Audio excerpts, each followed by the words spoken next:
Hello everyone, my name is Cassandra. It's so nice to meet you. I am one of the online mentors for the Flash Forward Incubator program, and today I want to help you write your artist statement.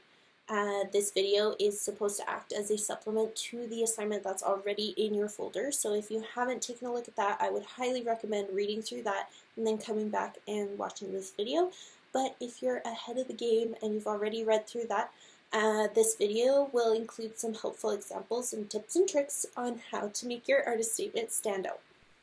The opening sentence of an artist statement should be concise, include some information about yourself and your work. So where do I start? After you've done some brainstorming about your work and what brought you to your final image, let's look at some ideas for your opening sentence. Okay, so this is a nice beginning. It's personal and it shares information about the artist, but we can make it a little bit stronger, more formal, and professional.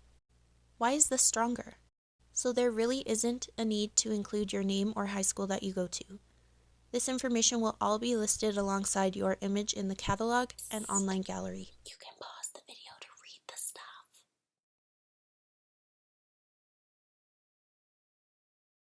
Okay, another great start. In the first example, the artist is telling the viewer that they have a complex connection to their surroundings and that they are affected by their habitat. This may be or may not be something that they totally agree with. The second example gives the viewer more freedom to interpret the work on their own and offers the viewer a greater insight into the artist's state of mind.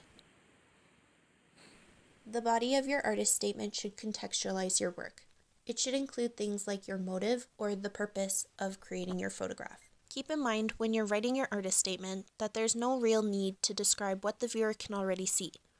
In this particular example, it's apparent by looking at the image that 3 landscapes were stacked on top of each other.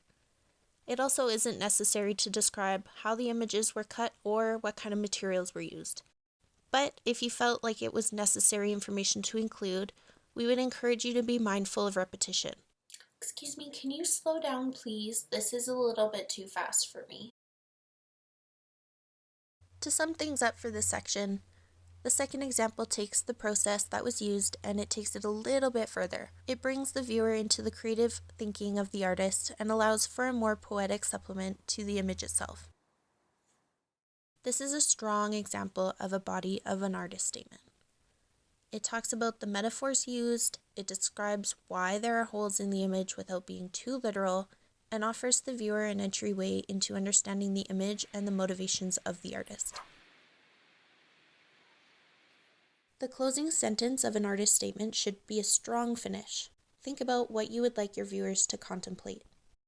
In this excerpt, we like the curious information about the generation of the title. It's fun, interesting, and offers insight into the nature of the artist's creative process. However, it could be a little bit more concise. So as you can see here, we've moved something that was in the body of the statement to the end.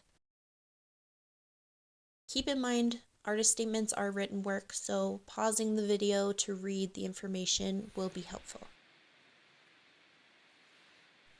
Okay. We skipped the closing sentence of holes because there wasn't one, and the statement is too short, so one is needed.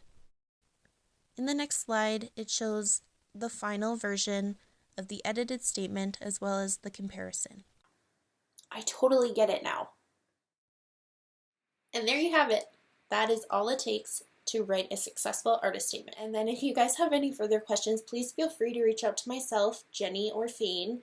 We would be more than happy to help. And I hope you're all staying happy, healthy, and safe. Until then, I look forward to reading your artist statements, and I'll catch you guys later.